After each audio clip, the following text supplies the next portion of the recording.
একটা হাত কাটা, তাহলে আপনি কি অবশ্যই একটা স্টিচ নিয়ে যেতে হবে, কিছু সুতা নিয়ে যেতে হবে, ডেটল নিয়ে যেতে হবে, স্যাভলন নিয়ে যেতে হবে, তুলা নিয়ে যেতে হবে, কস্টিপ নিয়ে যেতে হবে, এটসেট্রা এটসেট্রা।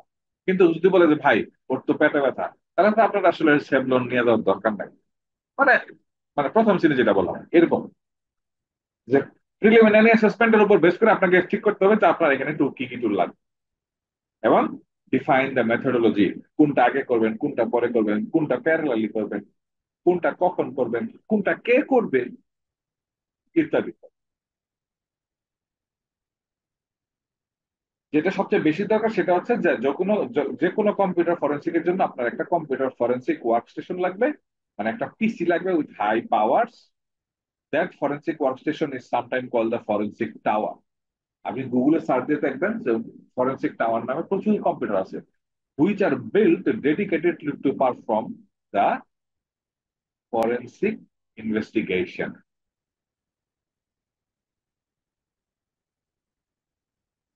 ঠিক আছে, তারা অনেক কিছু সাপোর্ট করে,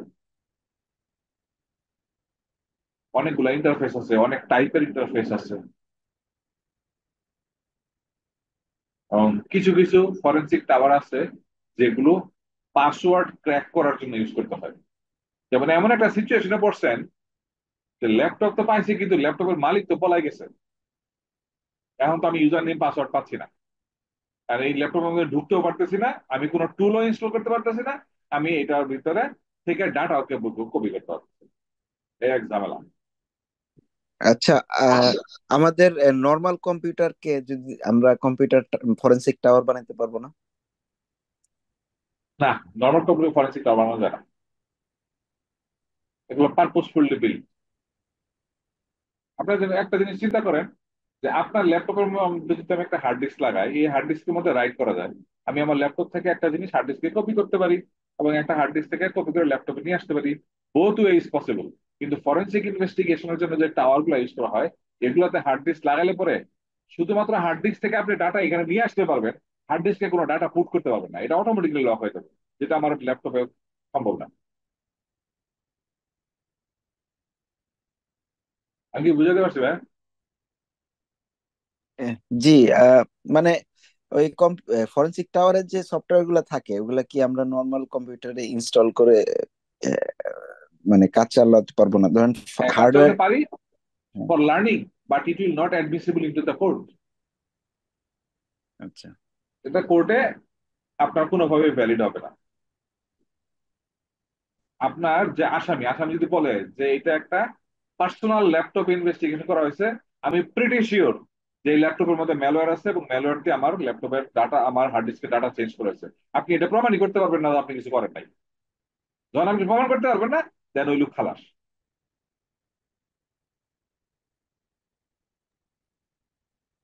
ফরেন্সিক টাওয়ারের ভিতরে কখনো ইন্টারনেট কানেক্টিভিটি দিতে হয় না, কারণ এটা আপনি কোনোভাবে গ্যারান্টি দিতে পারবেন না যে আমার ল্যাপটপের মধ্যে বা ফরেন্সিক টাওয়ারের মধ্যে কোনো ম্যালওয়্যার নাই। ইন্টারনেটে থাকলে ম্যালওয়্যার ঢুকতে পারে, there is a huge guarantee for that, huge guarantee for that. There is high probability, guarantee to high probability that your computer has been infected by virus or malware because you have direct access to the internet. তো সেই জন্য যেন তেন মেশিনে forensic করা যায় না।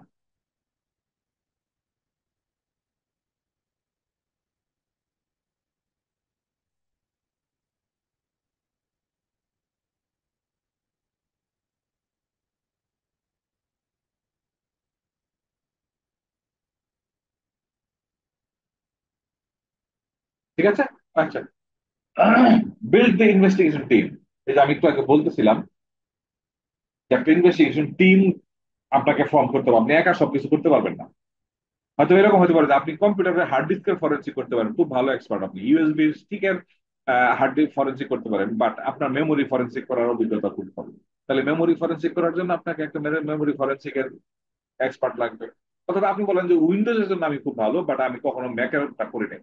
তো ম্যাক যদি হয়ে থাকে, তাহলে ম্যাকের জন্য আপনি আরেকটা ফরেন্সিক ইনভেস্টিগেটর রেখে দেন। এরকম আর কি। ফরেন্সিক ইনভেস্টিগেশনে বা ফরেন্সিক কম্পিউটার ফরেন্সিকে কত ধরনের লোক involve. Holistic picture, expert witness. Expert witness মানে কি? ইনভেস্টিগেটর নিজে, ইউর অনার, আমি এই কম্পিউটারে ফরেন্সিক ইনভেস্টিগেশন করছি, আমি এত বছরের এক্সপিরিয়েন্স, আমার এতগুলো সার্টিফিকেশন আছে, এই ল্যাবের মধ্যে এটা করা হয়েছে, এবং the report that I am presenting here is 100% authentic, there is no violation of rules, there is no integrity broken, I am assuring in that, and we have the we have found that nothing suspicious has been found against this accuse. Expert witness, আপনি কোর্টের সামনে যা বলতে হবে, confidently বলতে হবে about the report. Evidence manager, যে কিনা এভিডেন্স গুলোকে এমন ভাবে প্রিজার্ভ করবে, ম্যানেজ করবে, যাতে করে কোনোভাবেই প্রমাণ না করা যায় যে এটা আমাদের কোনো চেঞ্জ হয়েছে। যদি কেউ প্রমাণ করে ফেলতে পারে যে এটা আমাদের চেঞ্জ হয়েছে, তাহলে টোটাল কেসই আপনি লস করবেন। এভিডেন্স ডকুমেন্টার, এভিডেন্সের জন্য ডকুমেন্ট তৈরি করা, কোন এভিডেন্স কখন ঢুকলো ফরেন্সিক ল্যাবের মধ্যে, কখন বেরোইলো, মাল্টিপল টাইম বেরোইতে পারে, মাল্টিপল টাইম যাইতে পারে, এগুলো সে ডকুমেন্ট করে দেবে, লগ রাখবে। এভিডেন্স এক্সামিনার, যারা এভিডেন্সটা ফিল্ড ওয়ার্ক করবে, একদম ফিল্ডের মধ্যে যে এভিডেন্স কালেক্ট করবে। এখন আপনি বলতে পারেন এক্সপার্ট উইটনেস আর এভিডেন্স এক্সামিনারের মধ্যে তফাৎ কি? তফাৎ হলো যে এক্সপার্ট উইটনেস হলো গিয়া টিমের লিড, আর এরা হচ্ছে গিয়া এভিডেন্স এক্সামিনার ইনভেস্টিগেটর, হচ্ছে এরা হলো টিমের মেম্বার। এভিডেন্স ওই টিম, যে টিম ফরেন্সিক করছে, ওই টিমের লিড যাবে হচ্ছে এক্সপার্ট উইটনেস হিসাবে কোর্টে, আর বাকিরা সবাই ইনভেস্টিগেট করবে। অ্যাটর্নি, সরকারের লয়ার বা লয়ার বলতে যা বোঝায়, লয়ারও কিন্তু কম্পিউটার ফরেন্সিকের মধ্যে ইনভলভ। সে আইন দিয়ে এটাকে ভ্যালিডেট করার চেষ্টা করবে। আপনি যে রিপোর্টটা দিচ্ছেন, এই রিপোর্টের মধ্যে যে অবজারভেশন দিচ্ছেন, এই অবজারভেশনটা আইনের কোন ধারাকে সাপোর্ট করে। ফটোগ্রাফার, আপনার অনেক সময় পিকচার নেওয়া লাগতে পারে, ফটোগ্রাফার লাগতে পারে আপনার। কেন লাগতে পারে? বিকজ আপনি হয়তো বা এখানে বলবেন যে রানিং কতগুলো প্রসেস আছে, এগুলো একটু দেখে নেই। আপনি অল কন্ট্রোল দিয়ে টাস্ক ম্যানেজারে গেলেন, টাস্ক ম্যানেজারে যাই আপনাকে অবশ্যই কম্পিউটারে ছবি তুলতে হবে, রানিং প্রসেস কতগুলো। ইনসিডেন্ট রেসপন্ডার লাগবেই, যেহেতু একটা ইনসিডেন্ট হয়েছে, এবং একজন ডিসিশন মেকার লাগবে, একজন ডিসিশন মেকার লাগবে। কিসের জন্য?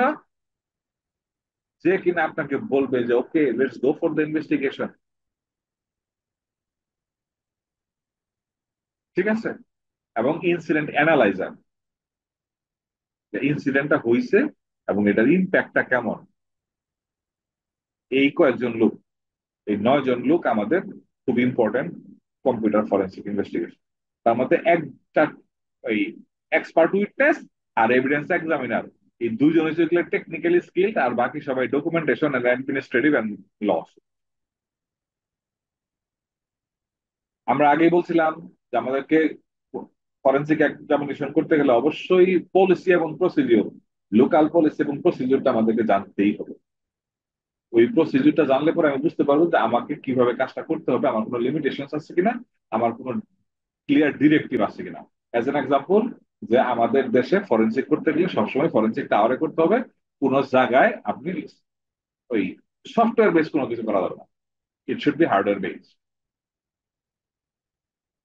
এখন যে জিনিসের হার্ডওয়্যার পাওয়া যায় না, ওটা software, then you can go for it. But if there is an issue, but if there is a task that can be implemented by hardware, or if a task that can be implemented by software, both, then you have to prioritize the hardware. যেমন আপনি চাইলে পরে software দিয়েও hardware lock, hard disk lock করে দিতে পারেন। আবার আপনি হার্ড ডিস্ক, ফরেন্সিক টাওয়ারের একটা বাটন প্রেস করেও আপনি হার্ড ডিস্কটাকে লক করে দিতে পারেন। সো ইন দ্যাট কেস, যদি এরকম টেকনোলজি থাকে, তাহলে আমাকে অবশ্যই হার্ডওয়্যারটাকে প্রায়োরিটি দিতে হবে, আমরা সফটওয়্যার বেসে যাব না যতক্ষণ পর্যন্ত হার্ডওয়্যার বেস ফিচার হিসাবে। এই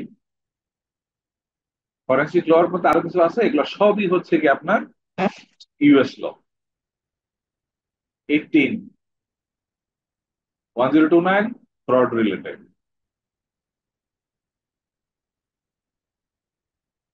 1030 এটাও ফ্রড রিলেটেড, একটা হচ্ছে ডিভাইস আর একটা হচ্ছে computer.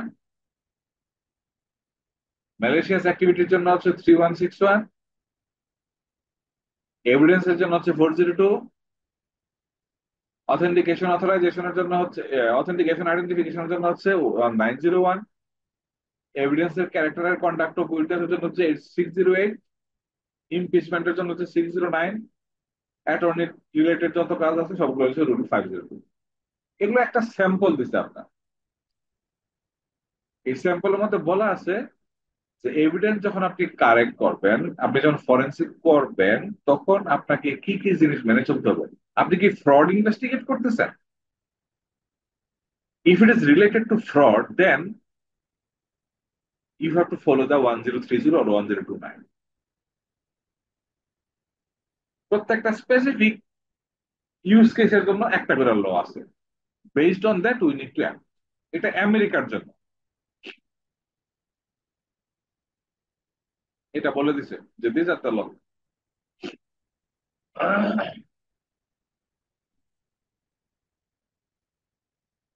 Notify decision maker and acquire authorization, যে ভাই এটা ফরেন্সিক করা ছাড়া এটা হচ্ছে না, ডিটেল পাওয়া যাচ্ছে না, আমাদেরকে ফরেন্সিক করার অনুমতি দেন। তখন আপনার হয়তো পুলিশ অথবা কোর্ট আপনাকে বলবে ঠিক আছে, অনুমতি দেওয়া হইবে, আপনি 7 দিনের মধ্যে রিপোর্ট আইন না আমার কাছে হাজির করবেন। That can happen. Risk assessment করতে হবে বলছিলাম, যে আপনাকে অবশ্যই before start the investigation you need to assess the risk. What type of risk you need to assess? Identify the incident and the problem caused by it. এটার জন্য কি problem হচ্ছে আপনার। এরকম হতে পারে, মনে করেন গ্রামীণ ফোনের মাই জিপি অ্যাপ একটা ইনসিডেন্ট হয়েছে।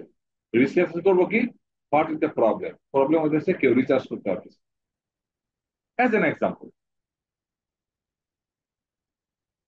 Characterise the incident according to severity. এটা কি আমরা সাধারণত বলি ব্ল্যাক ইনসিডেন্ট, আমরা সাধারণত বলি রেড ইনসিডেন্ট, আমরা বলি ইয়েলো, অরেঞ্জ, হোয়াইট। 5 ধরনের ইনসিডেন্ট আছে, এটা এক এক অর্গানাইজেশন এক এক ভাবে ইয়া করে, রেট করে। হোয়াইট ইনসিডেন্ট মানে হচ্ছে it is not an incident. Yellow incident মানে হচ্ছে এটা very low impactful incident. Orange is medium type of incident. Red, it is very major incident, and black is basically catastrophic incident.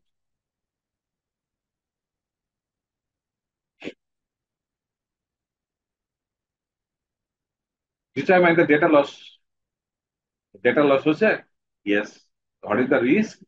Data cannot be retrieved, or data can be deliberately deleted. এই আসামি আসামি ইচ্ছা করে ডাটাটা loss করে দিচ্ছে, ইচ্ছা ইচ্ছা করে সে এই ডাটা ডিলিট করে দিচ্ছে। এটা আপনার জন্য রিস্ক ফর দ্য ইনভেস্টিগেশন, কারণ ডাটা কমপ্লিটলি রিট্রাক্ট নাও করা যেতে পারে। It's not guaranteed. সেক্ষেত্রে আপনার এভিডেন্স পারফেক্ট হবে না। Determine the possibility of other devices. ওইটাতে ইনফেকশন হওয়ার পরে বা ওইটাতে ইনসিডেন্ট হওয়ার পরে আদার কোনো ডিভাইসে এটা ছড়াই গেছে কিনা। যদি ছড়াই যায় থাকে then it is also risk. কি রিস্ক? ইনভেস্টিগেটিভ প্রসেস একটা রিস্ক থাকতে পারে, I need to cover a lot of systems to investigate to get the actual picture what has actually happen.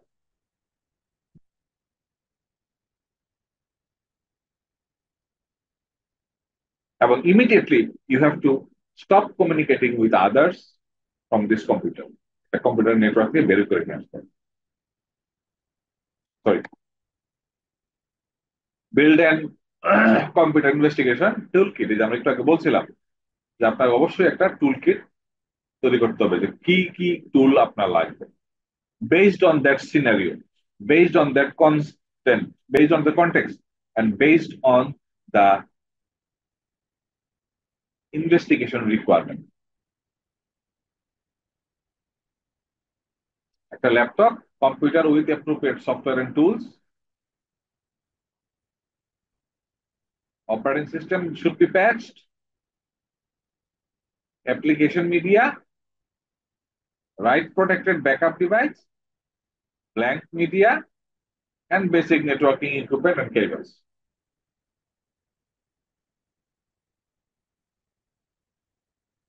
Is a laptop computer with appropriate software and tools. এখন মনে করেন আপনি আপনার কম্পিউটারটাকে forensic, মানে আপনার কম্পিউটার ইউজ করে আপনি forensic করতে চাচ্ছেন। উইনজিপ আমার দরকার নাই ফরেন্সিক ইনভেস্টিগেশনের জন্য, কিন্তু আপনি ল্যাপটপের মধ্যে উইনজিপ আছে, then it is not the laptop for the forensic.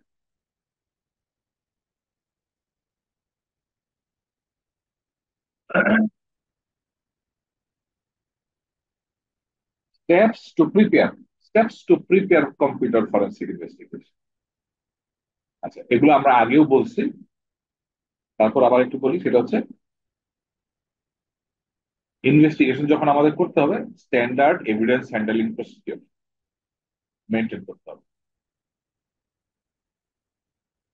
এভিডেন্সকে যার তার কাছে দেওয়া যাবে না। একটা ID hard disk, magnetic hard disk কখনো ম্যাগনেটিক ইনফ্লুয়েন্সের ভিতরে রাখা যাবে না। It need to be protected from the light. It need to be always kept into a certain temperature. এরকম কিছু নর্মস এখানে বলা আছে।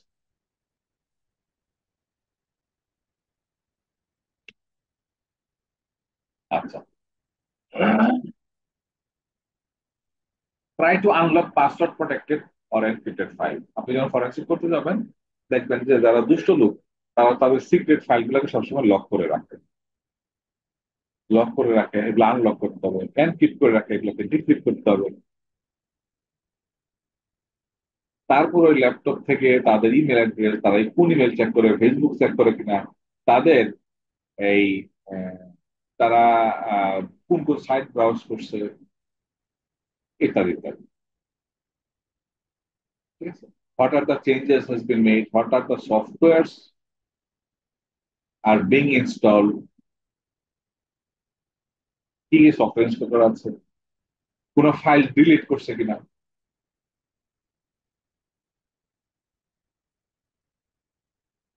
ডিলিটেড ফাইল, কোন ফাইল রিনেম করছে কিনা, তার ব্রাউজারের ক্যাশ গুলা একটু দেখা, কোন কোন সাইট ব্রাউজ করছে সে,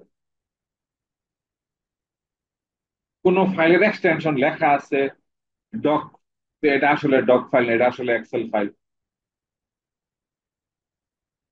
এই জিনিসগুলোকে বের করতে হবে।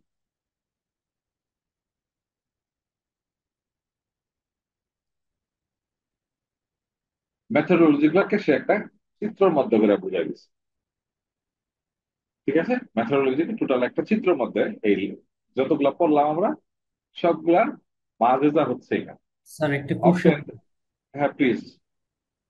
যদি এরকম কিছু এক্সটেনশনের ফাইল পাওয়া যায় ফরেনসিক করতে গিয়ে এভিডেন্সের মধ্যে, যে এই ফাইলের এক্সটেনশনটা নোন না এবং কোনোভাবে এটা ইভেন আমরা যদি অনলাইনে সার্চ করেও এটা পাচ্ছি না, সেক্ষেত্রে আমাদের কি করণীয়? আহ, ফাইলের কন্টেন্ট আর এক্সটেনশন যদি মিল না থাকে, আমরা সবসময় ট্রাই করি যে অ্যাকচুয়ালি ফাইলের ফরম্যাটটা কি এটা বের করার জন্য। আপনি এক্সটেনশনে যা দিচ্ছেন ইট ইজ নট, এটা দিয়ে আসলে ওই এইটার এক্সটেনশন এক্সেলএস দেওয়া, কিন্তু আপনি এক্সেল দিয়ে এটাকে ওপেন করতে পারতেছেন না। মোস্ট লাইকলি দুইটা জিনিস হতে পারে, এটা হচ্ছে ফাইলটা ড্যামেজ, অথবা এটা আসলে এক্সেল ফাইল, এটা ড্যামেজ, অথবা এটা আসলে এক্সেল ফাইল না, সামথিং এলস, বাট এটা ডেলিভারেটলি এক্সেল বানায় রাখছে। সেই ক্ষেত্রে জি স্যার। আমাকে দুইটা কেসে দুই জিনিস করতে হবে। একটা হচ্ছে যে if we are assuming that আসলে ফাইলটা এক্সেল ফাইল কিন্তু ফাইলটা ড্যামেজ, সেক্ষেত্রে ফাইলটা রিট্রাইভ করতে হবে, হুম, রিকভার করতে হবে। নাম্বার টু, যদি এটা আসলে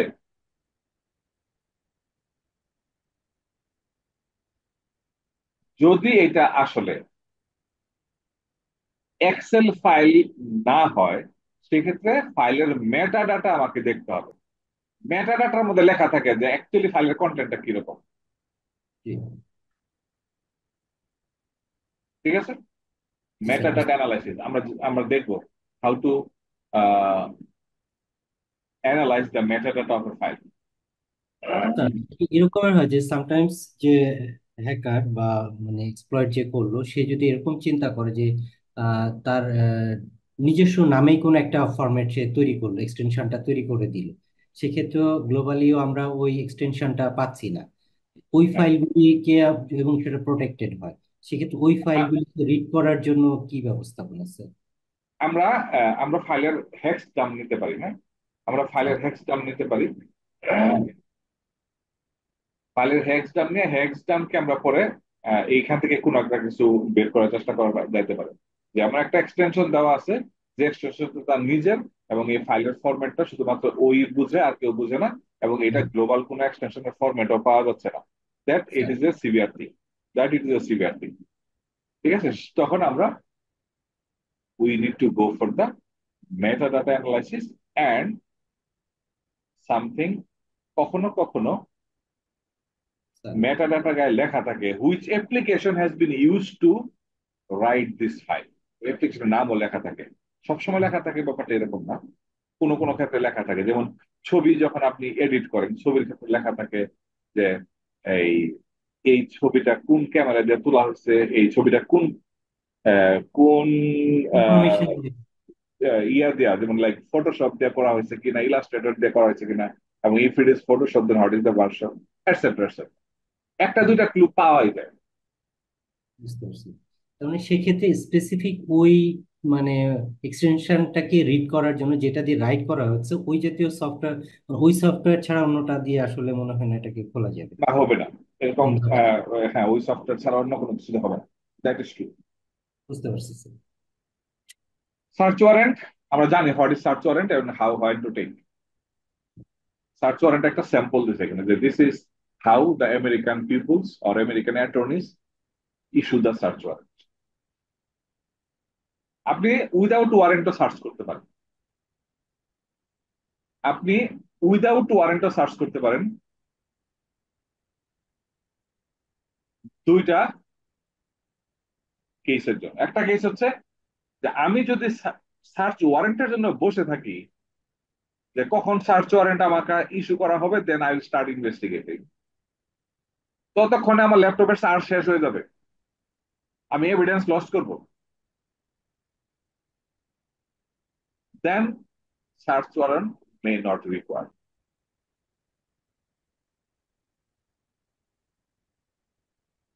ঠিক আছে। বুঝতে পারছি sir.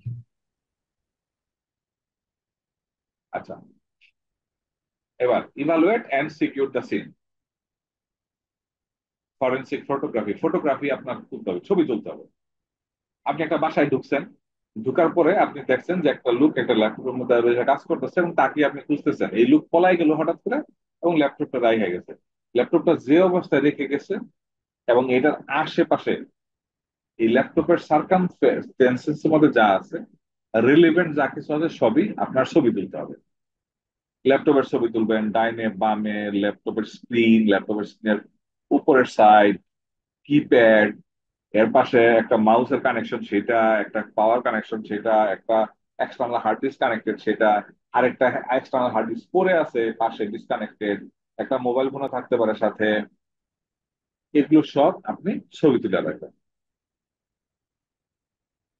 That is called the forensic photography. এবার গ্যাদার দ্য প্রিলিমিনারি ইনফরমেশন।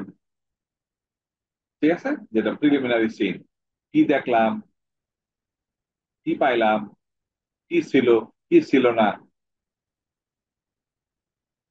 এই এভিডেন্স আমি কবে গেদার করছি, কয়টার সময় গেদার করছি, এভিডেন্সটা কোথা থেকে গেদার করছি, লোকেশন, এটা কি ইনসিডেন্টের পরিপ্রেক্ষিতে হয়েছে নাকি এমনি আমি গেছি। Evidence from a volatile system. Volatile system মানে র্যাম, নন ভোলাটাইল সিস্টেম মানে হার্ড ডিস্ক। কে কে উপস্থিত ছিল, ইত্যাদি ইত্যাদি। এখানে লাস্ট কথাটা হচ্ছে যে আপনি যে এই যে ছবি টবি তুলছেন, এই ছবিটা ঠিকঠাক মতো তুলছেন, কোনো কিছু রাখেন নাই, বা আপনি এরকম কিছু অল্টার করে ছবি তুলেন নাই, যে ওইখানে একটা মাউস ছিল না কিন্তু আপনি মাউসটা লাগায় ছবি তুলছেন, ওখানে হার্ড ডিস্কটা আসলে ডিসকানেক্টেড অবস্থায় ছিল কিন্তু আপনি হার্ড ডিস্কটা লাগায় তারপরে ছবি তুলছেন, এরকম এই যে যে চেঞ্জ গুলো, এগুলো কে অ্যাসিওর করবে? তখন ওই যে একজন, একটা উইটনেস লাগে, একজন সাক্ষী লাগে যে হ্যাঁ আমি ওইখানে ছিলাম ছবি তোলার সময়, এবং ছবিতে যা আসছে আসলে ওই জায়গায় ওইভাবেই ছিল সবকিছু। First responder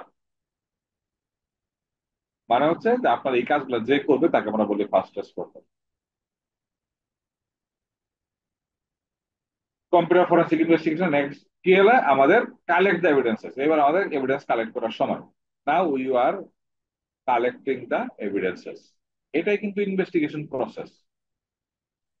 collect the evidences, physical evidences. Physically কি কি এভিডেন্স আমাদের কালেক্ট করতে হবে?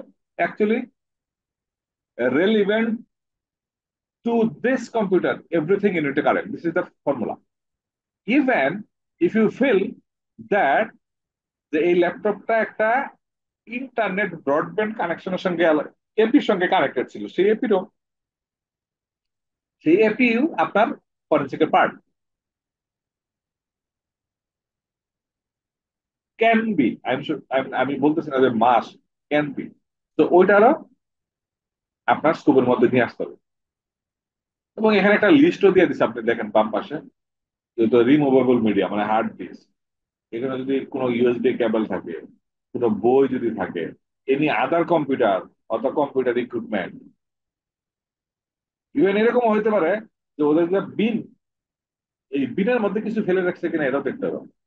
এবং আদার্স রেলিভেন্ট আইটেম, একটা স্পিকারও থাকতে পারে, ব্লুটুথ টাইপের স্পিকার, সেই স্পিকারটা আপনি নিতে পারেন। এবং প্রত্যেকটা লেভেল দিয়ে দিতে হবে যে কোনটা কি। আপনি এগুলো দেখেন সবসময়, এই যে র্যাব যখন ধরে 500 টাকার বান্ডেল, A43 রাইফেল, গুলি, কার্তুজ এরকম লেখা থাকে, এগুলো আপনাকে লেবেল করে। এভিডেন্স কালেকশন ফর্ম, এটা হচ্ছে একটা স্যাম্পল ফর্ম যেখানে আপনার এই ইনফরমেশন গুলো থাকতে হবে। সাবমিটেড এজেন্সি, কে এগুলো সাবমিট করতেছে, item number, time of collection, badge নং। ব্যাজ মানে হচ্ছে যে এটা আসলে এই ইসের ব্যাজ না, ব্যাজ মানে হচ্ছে তাদের ইন্টারনাল কানেকশনের ইন্টারনাল, একটা ফরেন্সিক ইনভেস্টিগেটরের ইয়ে থাকে, ব্যাচ থাকে, ব্যাচ, সেই ব্যাজের নাম্বার থাকে। আর্মিদের যেরকম বিএ নাম্বার থাকে এরকম। লোকেশন, ভিকটিমের ফুল নেম, এটা কত নম্বর কেস, কবে কালেক্ট করা হচ্ছে, কে কালেক্ট করলো, ডিসক্রিপশন অফ এনক্লোজড এভিডেন্সেস, কি কি নিছেন, টাইপস অফ অফেন্সেস, কি কারণে কি ধরনের অফেন্স করার কারণে আমি এগুলো নিলাম, এবং সাসপেক্ট যাকে করা হচ্ছে তার নাম। একটা ভিকটিম, একটা সাসপেক্ট। একটা ভিকটিম হচ্ছে ওর ক্ষতি হয়েছে, সাসপেক্ট হচ্ছে ও ক্ষতি করছে। Collect electronic evidences. ইলেকট্রনিক এভিডেন্সের মধ্যে আপনার কি থাকবে? লিস্ট দ্য সিস্টেম, কোন কোন সিস্টেম ইনভলভ, সিস্টেমের ক্লক ড্রিফট, সিস্টেমের ক্লক আপনার জন্য ইম্পর্টেন্ট, সেই জন্য আপনাকে ক্লকটা নিতে হবে। ড্রিফট মানে হচ্ছে যে ভেরিয়েশন, অ্যাকচুয়াল টাইম থেকে কতটা ভেরিয়েশন।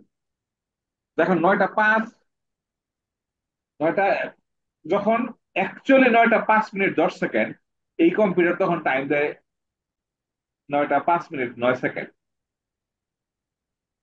1 সেকেন্ডের ড্রিফট আছে এরকম। Capture the electronic serial number of the drive. Hard disk যদি নেন, হার্ড ডিস্কের সিরিয়াল নাম্বারটা অবশ্যই আপনার ছবি তুলে রাখতে হবে, প্লাস লিখে রাখতে হবে।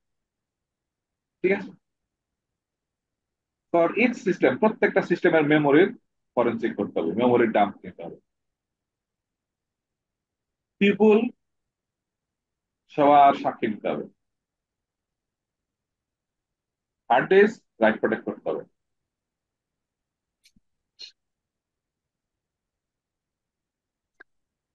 কালেক্ট এভিডেন্স, ইলেকট্রনিক এভিডেন্সেস, এখানে আরেকটু ডিটেল কিরকম। Electronic evidence